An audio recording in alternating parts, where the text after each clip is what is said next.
श्री गुरुभ्यो नमः। हरि ओम। गुरु ब्रह्मा गुरु विष्णु गुरुदेवो महेश्वरः गुरु साक्षात् परब्रह्म तस्मै श्री गुरुवे नमः। गुरुवे सर्वलोकानां विषजे भवरोगिणां हृदये सर्वविद्यानां दक्षिणामूर्तये नमः। आदिशेषाय नमस्तुभ्यं अनन्तफलदायकं नमोऽस्तु पद्मनाभाय नागानां पतये नमः। सर्वेभ्यो महाजनेभ्यो मातृपितृदेवताभ्यो आचार्यदेवताभ्यो नमो नमः। हरि ओम। क्रोधिनाम संवत्सर दक्षिणायन वर्ष ऋतु श्रावण मास शुक्लपक्ष सप्तमी ఈ రోజు ఆదివారం మహానక్షత్రము స్వాతి నక్షత్రం ఆదివారం సప్తమి విశేషమైన సప్తమి ఈ రోజు మనందరికీ కూడా భాను సప్తమి ఈ భాను సప్తమి రోజు విశేషంగా సూర్యనారాయణ నామస్మరణ సూర్యనారాయణ పూజ ఈ శ్రావణ మాసంలో అత్యంత శ్రేష్టమైనది ఈ రోజు ఆచరించే పూజని చక్కగా ఆచరించే ఉంటారు అయితే ముందుగా ఈ రోజు మంత్రబలంలో మనం విశేషంగా ఓం నమో భగవతే వాసుదేవాయ అనే నామాన్ని జపించి ఆ వాసుదేవుని అనుగ్రహంతో పాటు సూర్యనారాయణ అనుగ్రహం పొందుదాం। ఓం నమో భగవతే వాసుదేవాయ ఓం నమో భగవతే వాసుదేవాయ ఓం నమో భగవతే వాసుదేవాయ ఓం నమో భగవతే వాసుదేవాయ ఓం నమో భగవతే వాసుదేవాయ। అందరూ కూడా ఓం నమో భగవతే వాసుదేవాయ అనే నామాన్ని ఈరోజు జపించండి। ఈ నామం జపించడం వల్ల మన జీవితంలో ఎప్పుడైనా తెలిసి తెలియకుండా ఎవరికైనా హాని చేసుంటే అపకారం చేసి ఉంటే ఏదైనా సమస్యలు చేసి ఉంటే దాని కర్మఫలం తగ్గుతుంది। ధ్యానం ద్వారా మంత్ర జపం ద్వారా కర్మాన్ని తగ్గించుకోవచ్చు। పూజలు ఆచరించడం వల్ల యజ్ఞ యాగాదులు చేయడం వల్ల పుణ్యఫలం అభివృద్ధి అవుతుంది కానీ కర్మని తగ్గించుకోలేము। అందుకే నిత్యము మంత్రంతో ధ్యానం చేయాలి, మంత్రంతోనే ధ్యానంతో స్నానం చేయాలి। చాలా మంది నన్ను ప్రశ్నిస్తూ ఉంటారు ఎప్పుడైనా జర్నీ చేసేటప్పుడు లేదా ఏదైనా ఒక చోట కూర్చున్నప్పుడు లేదో అందరూ చాలా మాట్లాడుతూ ఉంటారు వాళ్ళతో నేను మాట్లాడుతూ ఉంటాను తర్వాత ఒక 5 నిమిషాలు కొన్ని క్షణాలు నేను మౌనంగా ఉండిపోతాను। దానికి అప్పుడప్పుడు అంటూ ఉంటారు సమ్ సెన్స్ అంటే ఆలోచనలకి ఒక సెన్స్ ఉంటుంది, దాన్ని తెలుగులో ఏమంటారో తెలియదు కానీ మనం ఒక్కొక్క టైంలో ఒక్కొక్క విధానంగా ఉంటారు మనుషులు। ఎలా ఉంటారంటే పొద్దున్నే ఒక రకంగా ఉంటారు, మధ్యాహ్నంగా ఒక రకంగా ఉంటారు, సాయంత్రం ఒక రకంగా ఉంటారు। ఇప్పుడు చాలా సంతోషంగా ఉన్నారనుకో, సంతోషంగా ఉన్నారు ఎవరో ఏదో అంటారు మన మైండ్ చేంజ్ అయిపోతుంది రైట్। ఆ చేంజింగ్ వేవ్ ఉంటుంది కదా దాని పర్టికులర్ ఒక మోడ్ అంటారు, స్లీప్ మోడ్ అను లేదో మోడ్ సెన్స్ అంటారు దాన్ని, అంటే చేంజింగ్ అవుతూనే ఉంటుంది వాళ్ళలో। అలా చాలా మంది నన్ను అడిగేవారు ఆ మోడ్ అనే వర్డ్ చెప్పలేకుండా ఇలా చెప్తున్నాను మళ్ళీ ట్రోల్ అయిపోతుంది నాకు తెలుసు దానికి మోడ్ అంటుంది। ఆ మోడ్ సెన్స్ అనేది చేంజ్ అవుతూ ఉంటుంది మన బ్రెయిన్కి। చాలా మంది అడుగుతూ ఉంటారు మీకు అప్పుడప్పుడు ఇలా ఉంటారు మీరు ఎందుకు అని, కానీ వాళ్ళకి తెలియదు ఏంటంటే హ్యాపీ సోల్ ఎప్పుడు కూడా సంతోషంగా ఉండే సోల్ ఏం చేస్తుందంటే దానికి సమయం దొరికినప్పుడు ఆలోచించదు, ధ్యానానికి వెళ్ళిపోతుంది। అంటే జీరో కాన్షియస్ మైండ్ చేసుకుంటే అది ధ్యానంలో ఉన్నట్టు, సింపుల్ లాజిక్। అలా మీరు ఏ పనైతే చేస్తూ ఉంటారో దానిపైనే ఏకాగ్రత పెట్టడం కూడా ఒక అద్భుతమైన ధ్యానమే। ఈరోజు మంచి మాటల్లో మీకు అందరికీ ఒక విషయం చెప్తా వినండి। ఎటువంటి మంచి వ్యవసాయానికి యోగ్యత ఉన్న స్థలాన్ని ఎన్నుకొని మంచిగా ఆ ఒక భూమిని శుద్ధి చేసి మంచి విత్తనాలు వేసి మంచి ఎరువుని వేసి మంచిగా నీరు కట్టి చక్కగా ఎంత జాగ్రత్త పడినా కూడా దాంతో పాటు కలుప మొక్కలు రావడం సహజమే. అవును కదా? కలుప మొక్కలు రాని వ్యవసాయపు తోట ఎక్కడైనా ఉంటుందా ప్రపంచంలో? నో. ఖచ్చితంగా దాంట్లో ఒక గడ్డి ముక్కలైనా పైకి వస్తాయి. అది సహజ సిద్ధాంతం. అదే విధానంగా మీ జీవితంలో మీరు ఎంత మంచిగా ఉన్నా, ఎందరికీ మంచిది చేసినా, ఎంత మంచిది కోరినా, సర్వదా మీ శరీరాన్ని, మీ మనసుని మరియు మీ డబ్బుని, ఆస్తిని అందరికీ దారి పోసినా, అందరికీ దానం చేసినా, మీరు ఎలా ఉన్నా కూడా మీ జీవితంలో కూడా మిమ్మల్ని వ్యతిరేకించేవారు ఖచ్చితంగా కొందరైనా సృష్టి అవుతూనే ఉంటారు. ఎందుకంటే ఒక పొలంలో వ్యవసాయం చేసేటప్పుడు కలుప మొక్కలు ఎలా పెరుగుతూ ఉంటాయో మన జీవితంలో మనం ఎంత మంచికి ప్రతినిత్యము మంచిది కోరినా మనకి శత్రువులు కూడా కాస్త మంది ఉత్పత్తి అవుతూ ఉంటారు. మనుషుల్లో శత్రువులు ఎవరు అంటే దైవత్వానికి రాక్షస గుణాలే శత్రుత్వం. ఇక రాక్షస గుణాలకి శత్రువులు ఎవరు అంటే దైవ గుణాలు ఉన్నవారు. అలా మీలో మంచి గుణాలు ఉన్నప్పుడు ఆ మంచిది ఇతరులకి ప్రసరణ చేయాలి అనుకొని మీరు కష్టపడుతూ ఉండే సమయంలో మీ చుట్టుపక్కన అనవసరమైన విషయాల్ని కానీ అనవసరమైన చర్చలు కానీ చేస్తూ ఉన్నారు అంటే వాళ్ళల్లో రాక్షస గుణాలు ఉన్నాయి అని. అటువంటి విషయాల్ని మీరు పట్టించుకుంటే వాళ్ళల్లో తక్కువైపోతారు.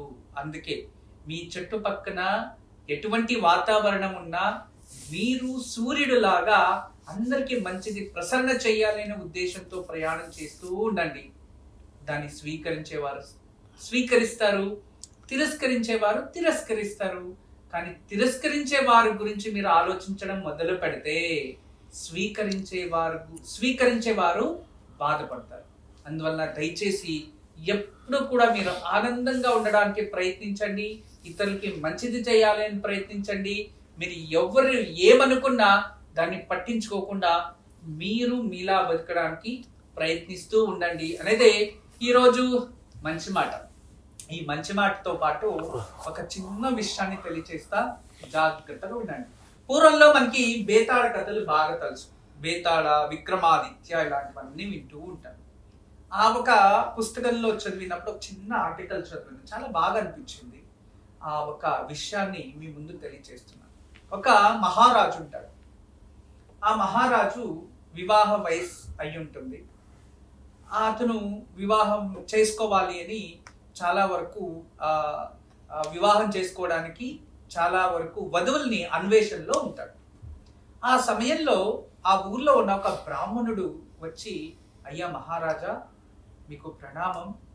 నాకు ఒకే కూతురు, చాలా అప్సరవతి, చాలా సుద్రూపి. సురద్రూపియా? సుద్రూపి. అయ్యా మహారాజా ప్రణామం. నేను ఈ గ్రామంలో నివాసిస్తూ ఉంటాను. నాకు ఒకే పుత్రిక. ఆ పుత్రిక సుద్రూపి అంటే సురద్రూపి. సుర అంటే దేవతలకి మించిన రూపము సురద్రూపి.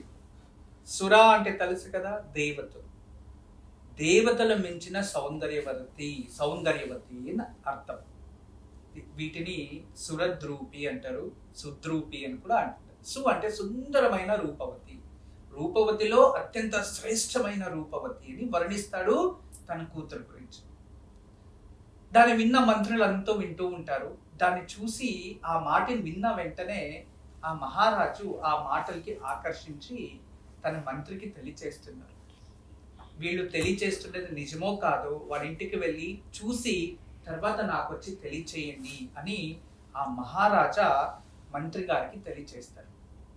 అప్పుడు ఆ మంత్రి గారు ఏం చెప్తారంటే, అయ్యా మహారాజా, ఈ సమయం అనేది యుద్ధకాలం. ఇది యుద్ధకాలంలో పెళ్లి గురించి ఆలోచించడం అంత శ్రేయస్సు కాదు.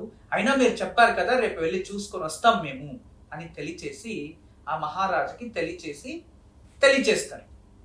మరుసటి రోజు అక్కడ దగ్గరలో ఉన్న ఒక పురోహిత బ్రాహ్మణుని పిలిపించి, ఇక్కడ యుద్ధకాలం జరుగుతుంది, ఇప్పుడు మహారాజు ఈ వధు అన్వేషణలో కూర్చొని పెళ్లి చేసుకోవాలని కూర్చుంటే ఈ సమయంలో ఎవరైనా వచ్చి దాడి చేస్తే మన రాజ్యానికి కూడా ఆపదలు వచ్చేస్తాయి. అందువలన నువ్వు సహాయం చేయాలి. నువ్వు రేపు ఉదయాన్నే వచ్చి ఆ మహారాజు ముందు ఎవరైతే మీకు తెలియచేశారో బ్రాహ్మణుడు, వాళ్ళు కూతురు అంత సౌందర్యవతి కాదు, మరియు ఆ గుణవంతురాలు కాదు అని నువ్వు తెలియచేయాలి అని చెప్పంగానే సరి అని చెప్పి అక్కడున్న ఒక పురోహితుడి చేతిలో మరుసటి రోజు మంత్రివర్యులు అబద్ధాన్ని చెప్పిస్తారు మహారాజులకి. ఆ పురోహితుడు వచ్చి తెలియచేస్తారు, అయ్యా మహారాజా, ఆమె అంత గుణవంతురాలు కాదు అని ఒక మాట తెలియచేసిస్తాడు. సరి దాన్ని అక్కడికి వదిలేసి తను చక్కగా ప్రశాంతంగా యుద్ధం పైన గమనాన్ని పెట్టి అక్కడ రాజ్యాన్ని ఏలుతూ చక్కగా నిర్వహిస్తూ ఉంటాడు. ఒకరోజు అలాగే జరుగుతూ ఉంటుంది, ముందుకెళ్తూ ఉంటారు. అంతలోపే ఈ సురద్రూపి ఎవరైతే ఉందో ఆ సురద్రూపికి వివాహం కూడా అయిపోతుంది. అక్కడే ఉన్న ఒక సైనికుడితో వివాహం అయిపోతుంది. చక్కగా వాళ్ళంతకు వాళ్ళు ఉంటారు.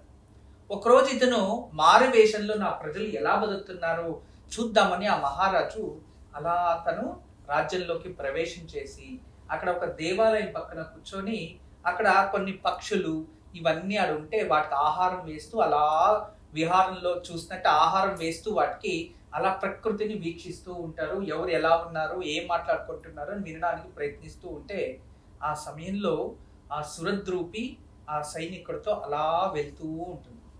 వెళ్తూ ఉంటే ఆ దృశ్యాన్ని చూసి అతను తెలియకుండానే అతని మనసు ఆమెను ఆకర్షిస్తుంది. ఆకర్షించినప్పుడు ఎవరు వీళ్ళు, ఎప్పుడు నా కంటికి కనబడలేదు కదా, ఇంత సురద్రూపి ఎవరు ఈవిడ అని చూస్తే అప్పుడు ఆవిడకి వివాహం అయినట్టు తెలుస్తుంది. అప్పుడు తెలిసిన వెంటనే పక్కన ఉన్నవారు ఆవిడ ఎవరు, ఎప్పుడు వివాహం అయింది కనుక్కోండి అనగానే పక్కలో ఉన్న మరొక సైనికుడు, అయ్యా మహారాజా, ఇంతకు ముందు వధు అన్వేషణ సమయంలో మనము ఆవిడని వివాహం చేసుకోవాలి అని అనుకున్నాము, కానీ ఆవిడ మంచిది కాదు, చూడ్డానికి అంత అందవతి కాదు, గుణవంతురాలు కాదు అనడం వల్ల మనము ఆవిడ్ని నిరాకరించాము అని తెలియచేయడంగానే ఇతని మనసు బాధపడుతుంది. అరే, ఇంత ఒక సురద్రూపి, ఇంత గుణవంతురాలు, చూడ్డానికి అందంగా ఉంది, ఇక్కడ దేవాలయంలో కూర్చొని అందరికీ సేవ చేస్తుంది, ఇంత సద్గుణవతిని నేను దూరం చేసుకున్నానా అని చెప్పి అతనికి మానసికంగా అక్కడ వేదన పడ్డం ప్రారంభమవుతుంది. అలా ప్రారంభం అవుతూ అలా తన రాజ్యానికి వచ్చేస్తాడు, తన ఆస్థానానికి వచ్చేస్తాడు. వచ్చేసి ఆ పురోహితుని పిలిపించి నువ్వేం చేశావు అని అడిగితే నిజాన్ని చెప్పిన వెంటనే ఆ పురోహితుని మరియు ఆ మంత్రిని ఇద్దరిని కూడా కారాగృహంలో పెట్టేస్తాడు. పెట్టేసిన తర్వాత ఇతను చాలా బాధపడుతూ వెత అంటే ఏదో తెలియని డిప్రెషన్ అంటారు, దాంట్లోనే ఉండిపోతాడు. రూమ్లో నుంచి బయటికి రాడు. రాజ్యాన్ని చక్కగా చూసుకోవాలి మహారాజు, ఆ రాజ్యాన్ని కూడా చూడలేకపోతున్నాడు. దీన్ని చూసిన వారందరూ కూడా మహారాజుకి సలహా ఇస్తారు, అయ్యా మహారాజా, జరిగింది జరిగిపోయింది, కానీ మీరు అనుకుంటే ఆవిడ్ని పొందాలంటే ఎంత కాలం పడుతుంది, మీరు పొందవచ్చు కదా అంటే ఆ మహారాజు అప్పుడు తెలియచేస్తాడు, చూడు, నా సైనికుడు భార్య, నా సైనికుడు అంటే నా దాసత్వం వహిస్తున్నవాడు, అదే విధానంగా అతని భార్య కూడా దాసినే, స్వీకరించాలంటే స్వీకరించవచ్చు, కానీ ఏ కారణానికి ఆ ధర్మం ఒప్పదు, అది అధర్మము అని తెలియజేస్తాడు. తర్వాత దీనంతా చూసి బాధపడుతూ ఉండడానికి మహారాజు, అంత మంచి మహారాజు, అతను బాధపడ్డాన్ని చూసి ఓర్చుకోలేక ఎవరైతే సురద్రూపిని పెళ్లి చేసుకో ఉంటాడో ఆ భర్త కూడా వచ్చి అక్కడ, అయ్యా మహారాజా, నాకు తెలియదు ఈ విషయము, నన్ను క్షమించండి, కానీ మీరు ఇలా బాధపడ్డాన్ని నేను చూసి నేను భరించలేకపోతున్నా, అందువలన నేను ఆమె భర్త అయ్యుండొచ్చు, కానీ ఆమెను నేను మీకు సమర్పించుకోవడానికి నేను సిద్ధంగా ఉన్నాను, మీకు సమర్పించేసేస్తాను, నేను సన్యాసత్వం స్వీకరిస్తాను అయ్యా, నా భార్యని మీరు స్వీకరించండి అని తెలియచేస్తాడు. అప్పుడు విశేషంగా ఈ కథలో బేతాళుడు విక్రమాదిత్యని ఈ కథ అంతా చెప్పి అప్పుడు బేతాళుడు విక్రమాదిత్యని అడుగుతాడు, విక్రమాదిత్య, ఇక్కడ తన భార్యనే వదులుకోవడానికి, అంటే ఒక మహారాజు బాధని చూసి తనలో ఉన్న ఆప్యాయత వల్ల ఆ ఒక మహారాజు కోసం తన భార్యనే వదులుకోవడానికి సిద్ధంగా ఉన్న ఆ సైనికుడు శ్రేష్టవంతుడా, లేదో ఆ ఒక అమ్మాయిని వద్దు అనుకొని మీరు బాగుండండి అని పంపించేసిన మహారాజు శ్రేష్టవంతుడా అని ఆ ఒక విక్రమాదిత్యుని ప్రశ్న వేయంగానే అప్పుడు ఆ విక్రమాదిత్య తెలియచేస్తాడు, మహారాజే శ్రేష్టవంతుడు. ఎందుకంటే తనను ఒక భార్యని, అర్థం చేసుకోండి, ఒక భార్యని ఏ కారణానికి కూడా ఇతరులకి సమర్పించుకోరాదు. ప్రాణం పోయినా భార్యని కాపాడుకోవడం భర్త హక్కు. అందులో అతను వివాహం చేసుకునేటప్పుడు సర్వదా అన్ని సమయాల్లో నిన్ను కాపాడుకుంటాను అనేవాడు. ఒకరి కోసం భార్యని సమర్పించుకుంటున్నాను అంటే అతను మహా చండాలుడితో సమానము. అందువల్ల అతను శ్రేష్టవంతుడు ఏ కారణానికి కాదు.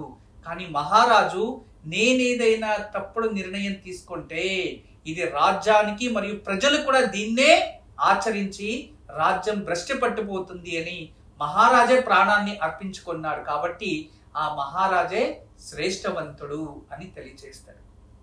కానీ ఆ బేతాళుడు తన భుజం పైన మాయమైపోయి మళ్ళీ వెళ్ళి కూర్చుంటాడు. మళ్ళీ ఇక్కడ కన్ఫ్యూజన్ అయిపోతుంది ఎవరికి, విక్రమాదిత్యకి. ఇద్దరు ఇతనే శ్రేష్టవంతుడు, ఇదే కదా కరెక్ట్ అంటే, మహారాజు ఎంత శ్రేష్టవంతుడైనా కూడా ఒక స్త్రీ కోసం మనోవ్యతతో చనిపోవడం అనేది కూడా మూర్ఖత్వమే అనే దాన్ని మళ్ళీ బేతాడు తెలియచేస్తాడు. అంటే ఇద్దరు కూడా అక్కడ శ్రేష్టవంతులు కాదు. అంటే ధర్మాన్ని పాటించాడు, కానీ ఒక వివాహమైన స్త్రీని వెతలో ఉండిపోవడం వల్ల అతను ఎంత మంచితనం ఉన్నా కూడా అతను శ్రేష్ఠ మహారాజు కాలేకపోయాడు. కానీ అతని పేరు మాత్రం మిగిలిపోయింది. అందువలన మన జీవితంలో కూడా మనం తీసుకునే నిర్ణయాలు, మనం పాటించే ఒక మార్గాలు, వీటిలో శ్రేష్టమైనవి అని కొన్ని వెతుక్కున్నా కూడా అందులో కూడా తప్పులు కనబట్టే వాళ్ళు చాలా మంది ఉంటారు. అందుకే మంచి మాటకి ఈ స్ఫూర్తిదాయకమైన కథని మీకు ఈరోజు తెలియచేశాను. అందువల్ల ప్రజల గురించి కానీ ఇతరుల గురించి కానీ ఎవరైనా ఏమన్నా అనుకుంటారేమో అని మీరు మంచిది చేయడం మాత్రం మానకండి. ఎప్పుడు కూడా ఇతరులకు మంచిది చేసి అందరితో ప్రేమగా ఉండండి, ప్రశాంతంగా జీవించండి. ఇదే ఈరోజు మంచి మాటతో పాటు మంచి కథ. ఇక ఈరోజు మనమందరం కూడా సప్తమి, రోజు భాను సప్తమి విశేషమైన రోజు రాహు నక్షత్రంలో వచ్చింది. ఈ రోజు మనమందరూ కూడా రాహు నక్షత్రం కాబట్టి రాహుకి సంబంధించిన ధాన్యం మినుములు. మన ఇళ్లలో మినప్పిండి లభిస్తుంది. ఆ మినప్పిండితో చిన్నగా నీళ్లు పోసి కాస్త చక్కగా 2 నీళ్లు పోసి ముద్దలు చేసి అందులోకి తేనె కాస్త కలిపి ప్రమిదలు చేయండి.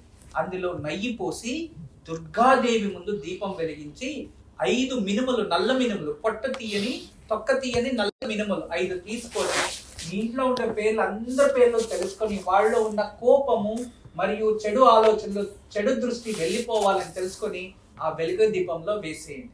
ఇలా చేస్తే వారికి రాహు దోషము పోతుంది. ఎవరికైతే అధికంగా కోపం ఉంటుందో వాళ్ళ పేరు చెప్పి అందులో వేస్తే ఆ దీపం కొండెక్కిపోతూ ఉంటుంది. ఆ దీపము చక్కగా కొండెక్కుతుంది, వాళ్ళలో ఉన్న కోపం తగ్గిపోతుంది. అద్భుతమైన మొదటి యోగక్షేమం తప్పకుండా ఆచరించండి. గురుజీ, ఈ రోజు కాలర్స్ తో మాట్లాడే ముందు కార్యక్రమంలో విరామం తీసుకుందాం. ఓంకారం ప్రత్యక్ష ప్రసార కార్యక్రమంలో విరామం. ఓంకారం ప్రత్యక్ష ప్రసార కార్యక్రమానికి తిరిగి స్వాగతం. గురుజీ, పాలకొల్ల నుంచి మంగతయారు కాలర్ లైన్ లో ఉన్నారు, వారితో మాట్లాడదాం. హలో ప్రియ గారు. హలో హలో నమస్కారం అండి మంగతయారు గారు. నమస్కారం ప్రియ గారు, బాగున్నారండి? నమస్కారం అండి, నేను బాగున్నాను, మీరు ఎలా ఉన్నారు? బాగున్నాను మేడం. చెప్పండి, ఎవరి గురించి తెలుసుకోవాలనుకుంటున్నారు? మా హస్బెండ్ గారు కోసం మేడం. ఓకే అండి, వారి పేరు నక్షత్రం చెప్పండి. నక్షత్రం తెలియదు మేడం. సత్యనారాయణ గారు, జూన్ 25వ తారీఖు 1980 మేడం. ఓకే ఓకే అండి, మాట్లాడండి గురువు గారితో. నమస్కారం గురువు గారు, మీ పాదాది నా తిరుపతి నుంచి పాదాది వందనాలు గురువు గారు. పరమేశ్వర ఆశీస్సులు తల్లి. మీకు, మీ కుటుంబానికి, మీ అమ్మగారికి, నాన్నగారికి, మీ భార్య గారికి నా పాదాది వందనాలు గురువు గారు. మీకు మీ కుటుంబ సభ్యులందరికీ కూడా పరమేశ్వర ఆశీస్సులమ్మా. నమస్కారం చేస్తున్నారు గురువు గారు. ఎందుకక్క ఏడుస్తున్నావు? ఏమైంది? మా వారికి ఎందులో చేసినా కలిసి రావట్లేదు గురువు గారు. ఏం పని చేస్తూ ఉంటారు? వ్యవసాయం చేస్తారు గురువు గారు. వ్యవసాయమా? వ్యాపారమా వ్యవసాయమా? వ్యాపారం చేస్తారు గురువు గారు. ట్రాక్టర్ ఉంది గురువు గారు. ట్రాక్టర్ తీసుకున్నాం 5 నెలలకి యాక్సిడెంట్ చేశారు డ్రైవర్ గారు గురువు గారు. డ్రైవర్ యాక్సిడెంట్ చేశాడా? ఆటో గుద్దేసింది గురువు గారు. ట్రాక్టర్ మామూలుగా వెళ్తుంది, ఆటో వచ్చేసి గుద్దేసింది గురువు గారు. మన ట్రాక్టర్ కి వచ్చి ఆటో గుద్దితే ఆటోకే కదా నష్టం. ఆ డ్రైవర్ కి భయం వేసి వదిలేసి వెళ్ళిపోయాడు గురువు గారు. ఆటోలో 14 మందిని ఎక్కించుకున్నాడంట గురువు గారు. డ్రైవర్ కి భయం వేసి వదిలేసి వెళ్ళిపోవడంతో కేసు రాశారు గురువు గారు. ఆటో వాడే వచ్చి కదా మనకి యాక్సిడెంట్ చేసింది. కానీ వాహనం పెద్దదని గురువు గారు, ట్రాక్టరే అంటున్నారు గురువు గారు. ఓ, ఇట్లా వేరే రూల్ ఉందా? పెద్ద గాడికి చిన్న గాడి వచ్చుకుందా, పెద్ద గాడి వద్దే ప్రాబ్లం. ఈ దేశంలో ఏదైనా మంచి చేయాలనుకుంటే ఫస్ట్ ఇలాంటి రూల్ మార్చేస్తే బాగుంటుంది. తప్పు ఒకటి చేస్తే పెద్ద వ్యక్తి తప్పు చేసినట్టే తల్లి. రాజ్యంలో ప్రజలు తప్పు చేస్తే అప్పుడు రాజుకి శిక్ష ఇవ్వాలి. పెద్దోడు కదా అందరికన్నా రాజు. చిన్నోళ్ళు ఎవరైనా తప్పు చేస్తే సీఎం తీసుకొని లోపల జైల్లో పెట్టేస్తే సరిపోదు. న్యాయం అలాగే ఉంది. ఇప్పుడు ప్రజలు తప్పు చేస్తే రాజుకి శిక్ష ఇచ్చినట్టు ఈ ఆటో కూడా వచ్చి 10 మంది వేసుకొచ్చి మీ ట్రాక్టర్ గుద్దేసి మీ ట్రాక్టర్ పైన కేసు పెట్టడం ఏంటమ్మా? మీరే వాళ్ళపైన రిపీట్ కేసు పెట్టాల్సి ఉంది. పోలీసులు వారు అటువైపు మాట్లాడుతున్నారు గురువు గారు. డబ్బులు ఇచ్చాను గురువు గారు 4 లక్షలు దాటని. అందుకే మీరు సర్లేండి, అయిపోయింది ఇంకా దాని గురించి చర్చ ఎందుకు. మీ ఆయన డేట్ ఆఫ్ బర్త్ ఒకసారి చెప్పండి. జూన్ నెల గురువు గారు 25/1980 గురువు గారు. జూన్ 25వ తారీఖు గురువు గారు. జూన్ 25వ తేదీ. అవును గురువు గారు. జూన్ 25వ తేదీ 1980 గురువు గారు. 1980. ఏ సమయంలో జన్మించారు? పొద్దున 7 అంటున్నారు గురువు గారు. పొద్దున్నే ఉదయం 7 గంటలు. అవును గురువు గారు. ఓకే. మీ ఆయన విశాఖ నక్షత్రం తులారాశి తల్లి. విశాఖ నక్షత్రం తులారాశి. బుధవారం రోజు జన్మించారు. విశాఖ నక్షత్రం తులారాశి. జాతకం బాగుంది. పంచమ స్థానంలో పాపగ్రహాలు ఎక్కువ ఉన్నాయి. బ్రహ్మహత్య దోషము అంటవి. అవునవును. బ్రహ్మహత్య దోషానికి కారణం గురువే కదా. గురువు ధనకారకుడు, కీర్తివంతుడు. అంటే ఈ బ్రహ్మహత్య దోషం ఉన్నవారు ఎంత కష్టపడినా అభివృద్ధి చెందరు. అది సమస్య. అప్పులు ఏమైనా చేస్తే అప్పులు పెరుగుతూనే ఉంటాయి. ఎంత డబ్బులు వచ్చినా అప్పు పెరుగుతూనే ఉంటుంది, కానీ అప్పు తీర్చలేకపోతారు. కష్టజీవినే. మీ ఆయన కష్టపడతాడు తల్లి. మంచి వ్యక్తే. ఎవరికి ద్రోహం చేసేవాడు కాదు, ఎవరికి మోసం చేసేవాడు కాదు. కష్టపడి పైకి రావాలి అనుకొని ఏదో ఒకటి చేసి బాగా బతకాలి, మంచి పేరు గుర్తింపు తెచ్చుకోవాలి అని తపన పడే వ్యక్తియే. మంచోడే, మంచి మనిషే. తనకి లేకపోయినా నలుగురికి పెట్టాలి అనుకునే వ్యక్తి. కానీ ఈ బ్రహ్మహత్య శాపం ఉండడం వల్ల తన జీవితంలో ఎంత కష్టపడినా అభివృద్ధి లేకుండా ఉందమ్మా. దీనికి చిన్న పరిష్కారాలు చెప్తాను తల్లి. చేపించండి. మీ ఆయన చేతిలో జీవితంలో చాలా మార్పు వస్తుంది. ఇతను విశాఖ నక్షత్రంలో ఇతనికి అత్యంత శుభకరమైన దేవత అంటే పరమేశ్వరుడమ్మ.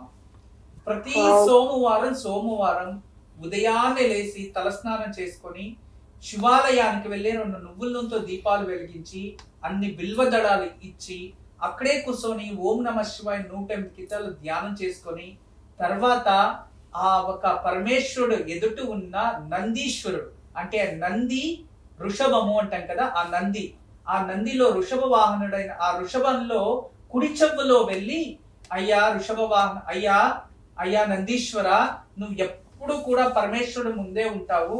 దయచేసి నా కష్టాలన్నీ తొలగిపోవాలి. అలా పరమేశ్వరునికి దయచేసి నువ్వు నా తరపు నుంచి తెలియచేయి అని కుడి చెవులో చెప్పి ఆ ఒక ఎడమ కాలుని స్పర్శ చేసి నమస్కారం చేసుకొని రావాలి. ఇంతే. ఇలా ప్రతి సోమవారం 16 సోమవారాలు మీ ఆయన చేతిలో చేపించమ్మా. ఎంత త్వరగా అయితే అంత త్వరగా ఈ ఒక పూజని ప్రారంభించమని చెప్పండి. ఈ 16 వారాలు ముగిసిన తర్వాత అతని జీవితంలో మరొక కొత్త జీవితం ఉదయం అవుతుంది తల్లి. అంటే ఇంకా జీవితాంతం సంతోషంగానే ఉంటారు అని అర్థం.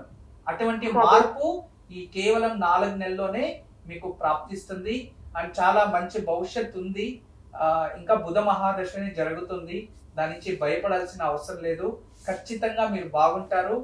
మీ ఆయన కూడా మంచిగా అవుతారు మరియు అన్ని విధాలుగా అభివృద్ధి అయితే చెందుతారు తల్లి. ధైర్యంగా ఉండండి. ఈ ఒక్క పూజను మాత్రం ఆచరించండి తల్లి, చాలా శుభం జరుగుతుందమ్మా.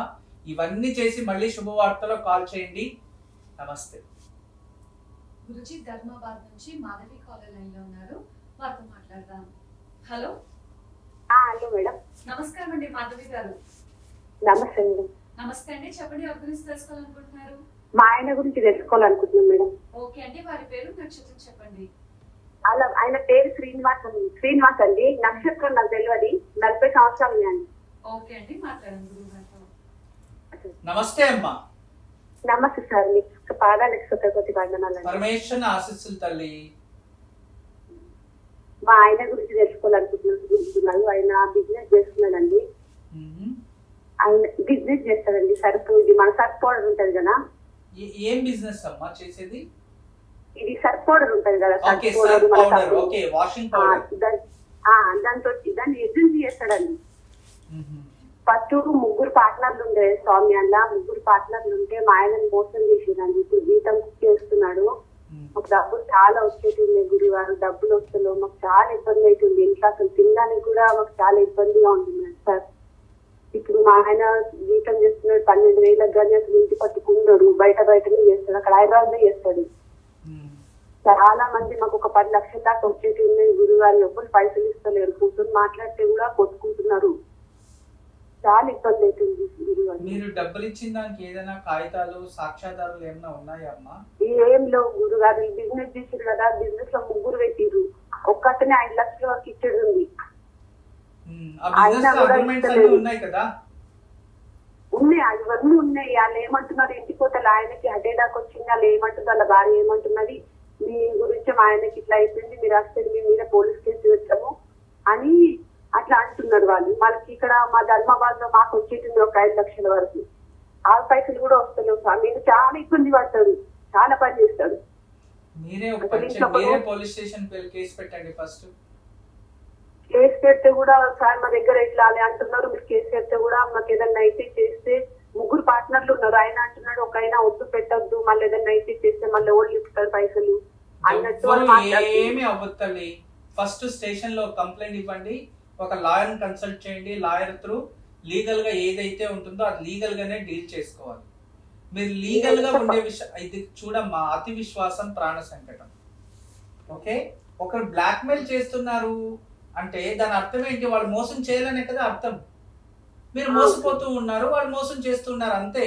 ఇందులో మాలాంటి వాళ్ళ దగ్గర మీరు ప్రశ్నలు వేస్తే అది వాళ్ళలో మార్పు వచ్చేస్తుంది. ఆ మోసం చేసే వ్యక్తిని మంచివాడుగా ఎలా మార్చేయగలం చెప్పు? సపోర్ట్ లేదండి. సపోర్ట్ ఎందుకు? ఒక లాయర్ ని వెళ్ళి కలిసి లాయర్ త్రూ వెళ్ళి ఒక కంప్లైంట్ ఇవ్వండి. కోర్టు ద్వారా మీరు కేసు పెట్టండి. మాకు ఇట్లా ఇక్కడ ధర్మాబాద్ లో డబ్బులు వచ్చేసింది. వాళ్ళు అన్ని పేపర్లు ఉన్నాయి, అన్ని ఉన్నాయి. కూర్చొని పెద్ద మనుషులు ఇట్లా కూర్చొని మాట్లాడితే కూడా కొనుక్కున్నారు. వాళ్ళైతే అన్ని ఉన్నాయి, వాళ్ళు కూడా డబ్బులు ఇస్తలేదు, వాళ్ళు కూడా ఇబ్బంది చేస్తున్నారు. మీరు 10 లక్షల వరకు అప్పయ్యారు. అక్క అర్థమైంది అక్క. ఇప్పుడు 10 లక్షల వరకు మీరు అప్పయ్యారు, నిజమే. వాళ్ళు ఇవ్వాల్సి ఉండేది ఇస్తే మీ అప్పులన్నీ వెళ్ళిపోతాయి. వాళ్ళు ఇచ్చే మనస్తత్వమే లేనప్పుడు ఎక్కడి నుంచి తీసుకొస్తారక్క? అసలు కొంచెం బుద్ధి ఉందో లేదో నాకు తెలియదు మీకు. అరే నువ్వు ఇంకా 10 ఏళ్ళు తిరిగినా ఇది ఇంతే. ఇది ఫుల్ స్టాప్ అవ్వదు అక్క. అర్థం చేసుకో. మనకు భగవద్గీతలో ఒక మంచి మాట చెప్పాడు. భగవద్గీతలో కూడా ఆ పంచపాండవులు కౌరవులతో తిరిగి అడిగి ఆఖరికి ఎంత ఇస్తారో అంత ఇవ్వండి, 5 గ్రామాలు ఇవ్వండి అంటే కూడా ఇవ్వలేదు. ఆఖరికి యుద్ధం చేశారక్క. కొన్ని సందర్భాల్లో మంచితనం పనికిరాదక్క. యుద్ధం చేయాల్సి వచ్చినప్పుడు చేయాల్సిందే. ధర్మయుద్ధం ఇది. మీరేం వాళ్ళ దగ్గర లాక్కొంటలేదు. మీది మీకు కావాలి అని మీరు యుద్ధం చేస్తున్నారు. తప్పేం లేదు. మీరు కంప్లైంట్ చేయండి అండ్ ఎవరన్నా మంచి ఒక లాయర్ని కలిసి లీగల్ గా నోటీస్ ఇవ్వండి అక్క. అప్పుడు ఏదైనా ఒక పరిష్కారం అనేది వస్తుంది. లేదు వాళ్ళు ఇవ్వలేరు, వాళ్ళు ఇస్తారంటే గొడవలు వస్తాయంటే గొడవలు వస్తాయని అలాంటి వాళ్ళ దగ్గర స్నేహం చేయడమే మీ తప్పు. మొదలు ఇటువంటి వాళ్ళని నమ్మడం మీదే తప్పది. మా ఆయనకు అసలు తెలియకుండా ఏం అడగకుండా అన్నిట్లో పోయింది స్వామి. నాకు తెలియదు ఇప్పుడు అన్ని తెలుస్తున్నాయి. మాకు ఇంట్లో చాలా ఇబ్బంది అవుతుంది. మా పిల్లగాడికి 2 సంవత్సరాలు ఇంట్లోనే ఉంచుకున్నాయి, స్కూల్ కూడా పంపించలేదు. చాలా ఇబ్బందులు అవుతుంది. ఇంట్లో అసలు ఒక రూపాయి అనేది ఉంటుంది. ఇప్పుడు బయటనే ఉంటాడు, బయటనే పనిచేస్తాడు, ఇంటి పట్టి కూడా ఉన్నాడు. అర్థమైంది. ఫస్ట్ మీ ఆయనకి జవాబుదారీ అనేది లేదులేమ్మా, నీ మాటల్లో నాకు అర్థమైంది. అతను కరెక్ట్గా ఉంటే ఈరోజు ఈ పరిస్థితి ఎందుకు వచ్చేది? పిల్లవాడికి 7 సంవత్సరాలు ఇంకా స్కూల్ కూడా జాయిన్ చేయించలేదు. ఒక తండ్రి అంటే అతని ఎంత బయట పని చేసి ఎంత కూలి పని చేసి ప్రయోజనం ఏముంది తల్లి? అదే దారిలో భిక్షం ఎత్తుకునే వాళ్ళు వాళ్ళ దగ్గర అడగన్న పిల్లల్ని చదివించాలి, మా పరిస్థితి వాళ్ళకి రాకూడదు అనే ఒక రెస్పాన్సిబిలిటీ ఉంటుంది. పిల్లలకు చదివివ్వాలని భోజనం తినడం మానేసి దాంట్లో మిగిలిపెట్టి స్కూల్కి పంపించే జనాలను కూడా నేను చూశాను. ఇంతంతా ప్రపంచంలో ఉండి ఇంతంతా హైదరాబాద్లో అక్కడున్నా ఇక్కడున్నా అంటే ప్రయోజనం ఎవరి కోసం అక్కడ ఉన్నట్టు? తన సుఖం కోసం తను మిమ్మల్ని వదిలేసి దూరంగా బతుకుతున్నట్టున్నాడు. దాన్ని చూసి నువ్వు మురిసిపోతున్నావు, నా మొగడు అన్ని వదిలేసి మమ్మల్ని ఎక్కడో కష్టపడుతున్నావు అని. ఆయన కరెక్ట్గా ఉంటే మీకు ఈ పరిస్థితి వచ్చేది కాదు. ఫస్ట్ జనాలు డబ్బులు ఇవ్వాలంట, నీ భర్త దగ్గర కూర్చొని మాట్లాడు, ఏంటి కథ తెలుసుకో ఫస్ట్. మాట్లాడుతున్నాను స్వామి, మాట్లాడితే కూడా ఆయన జల్దీ కోపం వచ్చేస్తుంది. నీ దేవుల కోసం చేస్తున్నా, నేనే షోకులు చేస్తున్నా ఇట్లా అంటాడు ఆయన కూడా. ఎవరి కోసం ఏం చేశాడంట మీకోసం? ఆయన ఏం చేశాడు? నేను పిల్లల జీవితం ఖరాబ్ అయిపోయింది. అమ్మాయికి ఎంత ఒక రూపాయి కట్నం ఇవ్వకుండా పెళ్లి చేస్తున్నారు వాళ్ళు. అయినా గానీ బాబు ఉన్నాడు. బాబుకి ఈ సంవత్సరం జాయిన్ చేసిన స్కూల్లో 10th లో ఉండేది, ఇప్పుడు 8th క్లాస్ లో ఉన్నాడు. అది ఇప్పుడు జాయిన్ చేసి ఈ సంవత్సరం పోతున్నాడు. మా ఆయనకు అడుగుతా, మీకోసమే కదా నేను చేస్తున్నా, ఇక అయిపోయింది, ఒకసారి తప్పు అయిపోయింది, అవి దాన్ని సరిదిద్దుకోవాలా అని ఇట్లా చెప్తాడు మా ఆయన. నాకు ఆయనకి అప్పయింది, ఆయన టెన్షన్ లోనే, మేము టెన్షన్ లోనే. సర్లే, మరి అందరూ కారణాలే, పరిస్థితులు బట్టి ఇంకా మీరు కూడా బతకడం నేర్చుకోండి అంతే. ఆ అబ్బాయిని ఏదైనా గురుకుల దాంట్లో చేర్పించేయాల్సి ఉండింది. సార్ ఇప్పుడు 5 సంవత్సరం వెళ్తున్నాడు స్కూల్కి. గురుకుల ఇక్కడ గురుకులం వేసిన ధర్మాబాద్ లో మంచి గురుకులాలు ఇప్పుడు మంచి ఎడ్యుకేషన్ ఉంది, వాళ్ళు చదువుకుంటారు, ప్రాబ్లం లేదు. కానీ ఒకటి మాత్రం గుర్తుపెట్టుకోండి, ఇది తప్పులు మీలోనే ఉన్నాయి, ఇతరుల దగ్గర మాట్లాడే ప్రయోజనం లేదు. మీరు కరెక్ట్ అయిన నిర్ణయాలు తీసుకోకపోతే ఎప్పటికీ ఈ సమస్య పరిష్కారం లభించదమ్మా. ముళ్ళుని ముళ్ళతోనే తీయాలి అంతే. బయటికి రాని పూజ చేయడము లేదా దానికి ఏంటి అగరబత్తులు వెలిగించడము చేస్తే వస్తుందా బయటికి? ముళ్ళు రాదు. ఇంకొక ముళ్ళుతో కూర్చుతేనే అది బయటకు వస్తుంది. ఆ నొప్పిని భరిస్తేనే ఆ ముళ్ళు బయటకు వస్తుంది, లేదా శాశ్వతంగా ఆ నొప్పిని భరిస్తూనే ఉండాలి. ఇప్పుడు మీరు కొన్ని సమయాల్లో రిస్క్ తీసుకొని మీరు ఏదో విధానంగా స్టేషన్ కంప్లైంట్ భయపడకుండా ధైర్యంతో మీరు ముందుకెళ్తేనే మీరు దీని నుంచి బయటపడతారు. లేదంటే మీరు భయంగా బతుకుతానంటే మీ జీవితంలో ఏ దాన్ని పొందలేరు. ఒకటి ఎదిరించాలి, ధైర్యంగా బతకాలి. మీలో న్యాయం ఉండేటప్పుడు మీరు ఎందుకు భయపడుతున్నారు? ఆయన అసలు రాడండి. నేను అంటా, నడుము మన దగ్గర ఏది లేదు కదా, నేను వస్తా, నేను మాట్లాడతా అంటే కూడా వద్దు, నొల్లిలొద్దు, కొట్లాటలొద్దు ఇట్లా అంటాడు. ఫస్ట్ మీ ఆయన పైన కంప్లైంట్ ఇచ్చేయండి, సరిపోతుంది. అదే అంటాడు, నేను వస్తా అని చెప్తా, నేను మాట్లాడతా అని చెప్తా. అయినా కానీ ఆయన గొడవలు పెట్టుకోవద్దు, నువ్వు బాగా గొడవలు పెట్టుకుంటావు అందరితోటి, నీకు అలవాటు ఉంది, నాకే అంటున్నాను. నేనంటే ఏముంది, మనం ఇంత సంపాదించిన మన జీవితంలో ఏమీ లేదు, కానీ పిల్లగాడికి ఏంటి, ఇల్లు కిరాయి కట్టాలి, ఇంట్లో కిరాయి ఉంది, ఒక ఇల్లు లేదు, ఏమి లేదు. అందుకే అని ఇట్లా అంటారు. ఒక పని, మీ అన్న తమ్ముళ్ళు అక్క చెల్లెళ్ళు ఎవరైనా ఉంటే నలుగురు తోడుకొని నువ్వు వెళ్ళి నీ భర్త పైన కంప్లైంట్ ఇచ్చాయి ఫస్ట్. మా వాళ్ళు కూడా సరిగ్గా లేరు స్వామి, మా అన్న డబ్బులు కూడా బాగాలేదు. మా అన్న కాలిపోయి డబ్బులు పెడితే మా అన్న కూడా డబ్బుల కోసం నొల్లి పెట్టుకున్నాడు. ఆయన ఆయనే ఉంటాడు, ఎవరు రారు, ఎవరు మాట్లాడరు. నిజమే అక్క, నేను అనుకోని కరెక్టే, నువ్వు కరెక్ట్ లేదు ఇక్కడ. అందరి దగ్గర లొల్లి, అందరి దగ్గర అంటే దాని అర్థం మీరు కరెక్ట్ లేదు అని అర్థం. ఇక్కడ మనం కరెక్ట్ గా ఉంటే అన్ని చోట్ల ఏదో ఒక చోట అయితే వాళ్ళ తప్పు వీళ్ళు తప్పు అనొచ్చు. అన్ని చోట్ల ఇలా ఉంది అంటే మనలోనే ఏదో మార్పు తెచ్చుకోవాలి. పూజలు చేస్తే మార్పు రాదమ్మా, మనలో నుంచి మార్పు అనేది సృష్టి అవ్వాలి. అర్థం చేసుకోండి. మీ ఆయన పేరులో ఒక పూజలంతా చేస్తాడో లేదో నాకు తెలియదు, కానీ అతను మూర్ఖుడు అనిపిస్తుంది మీరు చెప్పే విధానంగా చూస్తే. ఒక 16 మంగళవారాలు ఎర్రటి పూలను తీసుకెళ్లి అమ్మవారి గుడిలో వెలిగించి వేప నూనెతో 2 దీపాలు పెట్టండి. ప్రతి మంగళవారం వేప నూనెతో 2 దీపాలు వెలిగించి ఎర్రటి పుష్పాలతో అమ్మవారి గుడిలో ఇచ్చి నమస్కారం చేసుకుని రండి. అలా కరెక్ట్గా ఒక 16 మంగళవారాలు శనివారం రోజు ఎక్కడైనా కాలభైరవ గుడిలో అక్కడ కూడా వేప నూనెతో 2 దీపాలు వెలిగించాడు, మా డబ్బులు త్వరగా తిరిగి రావాలి అని. అంతే. అది వచ్చిన తర్వాత ఏం చేస్తాడో చూద్దాం. ఇది ఒక పరిష్కారం చేయండి తల్లి ప్రస్తుతం. ఎందుకంటే మీలో మార్పు వచ్చే వరకు ఏ దేవస్థానానికి వెళ్ళినా ఏం చేసినా అది ఖచ్చితంగా ప్రతిఫలించదు. మీలో మార్పు రావాలి, అప్పుడు మీరు పూజిస్తే ప్రతిఫలం వస్తుంది. అర్థం చేసుకోండి. నమస్తే అమ్మ.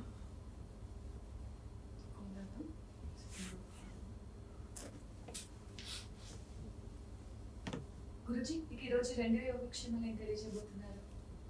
ఈరోజు దివ్యమైన యోగక్షేమం. ఈరోజు సప్తమి, విశేషమైన రోజు. సరస్వతీ దేవికి తెల్లటి పుష్పాలతో పూజించండి.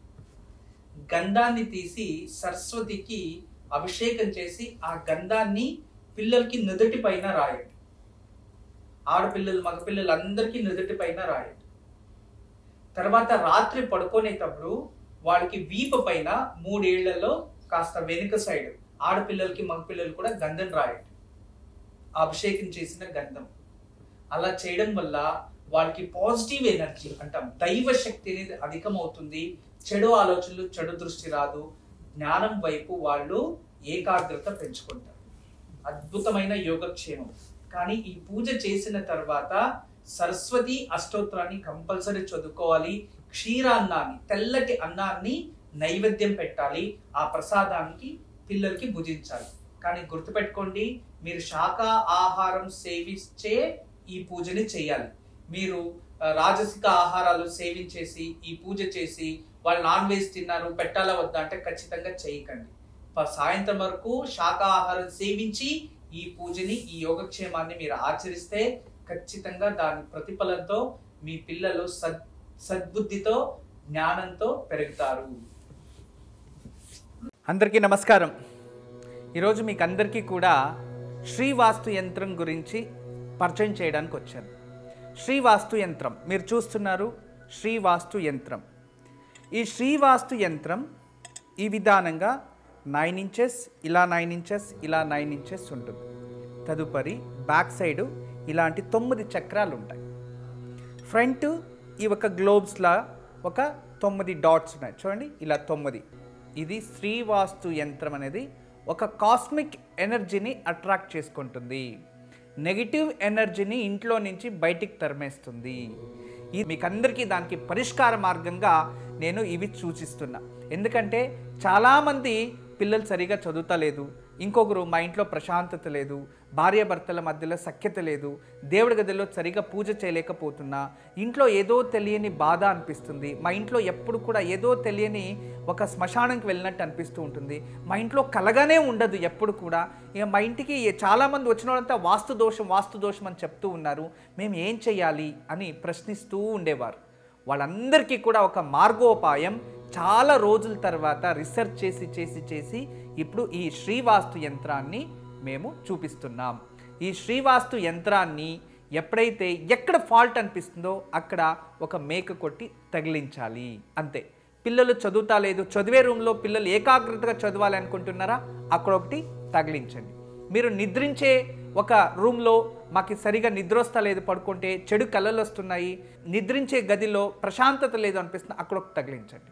లేదు ఎవరో వాస్తు దోషం అని చెప్పారా, ఇంట్లో వాస్తు దోషాని కోసం ఇంటి హాల్లో ఒకటి తగిలించండి. లేదా పూజ గదిలో ఏదో ప్రశాంతత లేదు, సరిగ్గా ఏకాగ్రత లేదు, మెడిటేషన్ చేయలేకపోతున్నా అంటే పూజ గదిలో ఒక మేక కొట్టి అక్కడ ఒకటి తగిలించండి. ఎక్కడైతే ఇంట్లో వాస్తు దోషం ఉంది అని ఎవరైనా చెప్తారో ఆ ప్రదేశంలో, ఆ ప్లేస్లో జస్ట్ ఒక మేకు కొట్టి దాన్ని తగిలించండి. ఆ వాస్తు దోషం అక్కడి నుంచి వెళ్ళిపోతుంది. చాలా అద్భుతము, చాలా విశేషమైన శ్రీవాస్తు యంత్రం మీ వరకు తయారు చేయించాము. దీన్ని ఉపయోగించండి, దీన్ని లాభం పొందండి. నమస్కారం. వాస్తు యంత్రం సంప్రదించవలసిన నెంబర్లు 8844452334 040682766622.